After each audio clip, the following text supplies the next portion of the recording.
ધોરાજીમાં જલારામ બાપાના મંદિરનો 21મો પાટોત્સવ ઉજવાયો।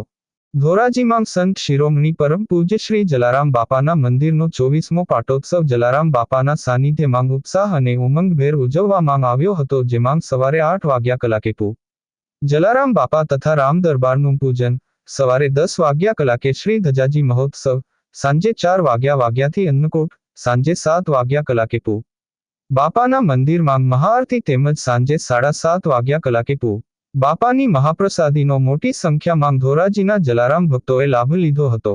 રિપોર્ટર રશ્મિનભાઈ ગાંધી, કેમેરામેન રાહુલભાઈ સંખેસરિયા, ધોરાજી।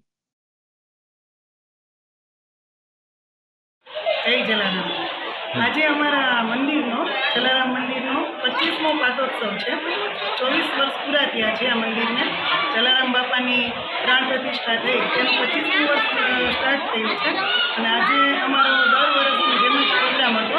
સવારે 8 વાગ્યાથી પૂજા વિધિ શરૂ થઈ હતી જલારામ બાપાની અને ત્યારબાદ 10 વાગે ધજાજી બદલાવ્યા અને ત્યાર પછી અમે સાંજે બધા લેડીઝે અન્નકોટ શણગાર્યો અને અત્યારે અન્નકોટના દર્શન ચાલુ છે અને સાથે આરતી થશે અને મહાપ્રસાદ પૂરી નાચ અને બધાને પ્રસાદનો લાભ મળશે।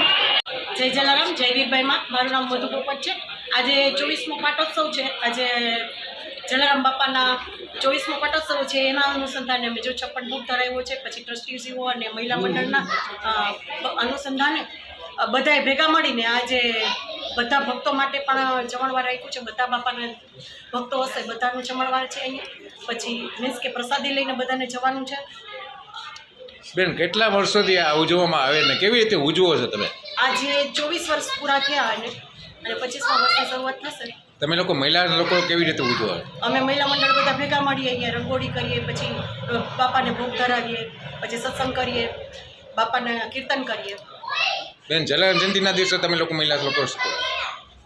જલારામ જયંતિના દિવસે પણ અમે બધા ભેગા મળીને જો બાપાની એક શોભાયાત્રા કાઢીએ છીએ, પછી સત્સંગ કરીએ છીએ, બાપાના અન્નકોટ કરીએ છીએ।